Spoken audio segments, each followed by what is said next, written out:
Guys இந்த கேம்ல உங்களுக்கு ப்ராப்ளம் இருக்கனால தான் பார்த்தீங்கன்னா இந்த வீடியோ பார்க்க வந்திருப்பீங்க. கண்டிப்பா உங்களோட எல்லாரோட ப்ராப்ளமும் கண்டிப்பா சால்வ் ஆகும் கைஸ். அது நான் கேரண்டி. சரிங்களா? இந்த வீடியோ மட்டும் ஃபுல்லா பாருங்க.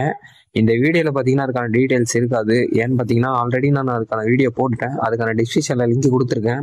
அந்த வீடியோ ஃபுல்லா பாருங்க. அதுல அட்மினோட ஐடியும் கொடுத்துருப்பேன். அந்த அட்மினோட டீடைல்ஸ் எல்லாமே பார்த்தீங்கன்னா அந்த வீடியோல கொடுத்துருப்பேன்.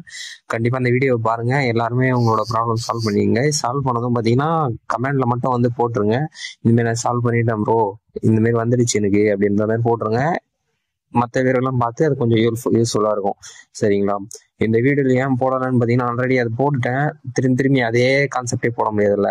அதனால தான் சொல்கிறேன். நீங்கள் இந்த வீடியோவில் டிஸ்கிரிப்ஷனில் லிங்க் இருக்கும், போய் கிளிக் பண்ணி பாருங்க. கண்டிப்பாக உங்களோட எல்லாரோட ப்ராப்ளமும் சால்வ் ஆகும். எல்லாரோட மணியும் கண்டிப்பாக வரும். சரிங்களா? அதுவே நிறைய problem, processing problem, reject, account block ஆயிடுச்சு, நிறைய ப்ராப்ளம் இருக்கும்ல. எல்லா ப்ராப்ளமும் கண்டிப்பாக சால்வ் ஆகும் கைஸ். சரிங்களா? அந்த வீடியோ மட்டும் முழுசா பாருங்க. பார்த்துட்டு அதில் டிஸ்கிரிப்ஷனில் லிங்க் ஐடி அட்மின் லிங்க் இருக்கும், கான்டாக்ட் பண்ணி சால்வ் பண்ணிக்கங்க. Thank you guys.